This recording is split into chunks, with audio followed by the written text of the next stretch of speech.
എവിടുക്കാ പോണ്? ഞാൻ ആ തവളക്കോയന്റെ പെരപ്പണി എടുക്കല്ലേ, അങ്ങോട്ടൊന്ന് പോവാ. ആ കോയാക്കെന്നാ പെട്ടുന്നു. കോയ പെറ്റൂന്നോ? പടച്ചമ്പുരാനെ, ഞാൻ അറിഞ്ഞില്ലല്ലോ കോയെ. ഇന്ന് വർത്താനം പറഞ്ഞാൽ എന്റെ ചങ്കത്തെ വെള്ളം പറ്റും. എന്തേ പോന്നു? കുന്തം പോയോ? എന്നാ കുളത്തിലും തപ്പണം. ഞാൻ വാപ്പാനെ തലയിലെ തപ്പുണ്ട്. ഞാൻ ഒറ്റ കുത്തൽ കുത്തിയാണല്ലോ. അഭിപ്രായം പറയാനാണ് എന്റെ ഔത്തുകൾ കയറരുത്. ഞാൻ പറയേണ്ടത് കേട്ടാ മതി. ഹൈദരാബാദിന്റെ തലച്ചോറൊക്കെ അങ്ങനെ തന്നെയാണ്. നീർക്കോലിയെ ടൈൽസിന്റെ പണി ബാക്കിണ്ട്. അത് വാങ്ങാൻ വേണ്ടിട്ട് എടപ്പയിലേക്ക് പോണം. ഒരു പെരപ്പണി നടക്കുമ്പോ ആദ്യം കിടക്കപ്പായ കൊണ്ടൊക്കെ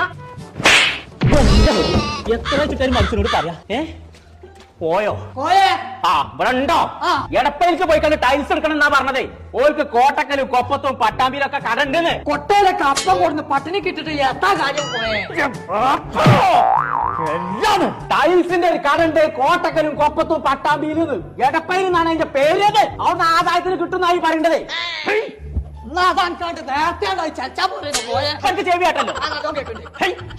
അവിടെ നല്ല മോഡലും ഉണ്ടല്ലോ, പൈസക്ക് ആക്കണ്ടേന്ന്. പടച്ച റബ്ബേ, അതിന് നടന്നു എത്തോ? ഇങ്ങോട്ട് ഇറങ്ങി നടക്കേ. ചങ്കള നമ്മളിപ്പോ ഉള്ളത് പട്ടാമ്പിയുള്ള എടപ്പയിൽ ഫ്ലോറിംഗ്സിലാട്ടോ. ഒരു വീടിന് ആവശ്യമായ tiles, granite, electrical, plumbing, sanitary, CP fittings, അങ്ങനെ എല്ലാവിധ സാധനങ്ങളും ഇവിടെ ഉണ്ട്. അപ്പൊ ഒന്നും നോക്കണ്ട, കുറഞ്ഞ കായ്ക്ക് നല്ല സാധനം കൊണ്ടുപോകണമെന്നുണ്ടെങ്കിൽ ഇങ്ങോട്ട് പോകുന്നോളി എടപ്പയിലേക്ക്.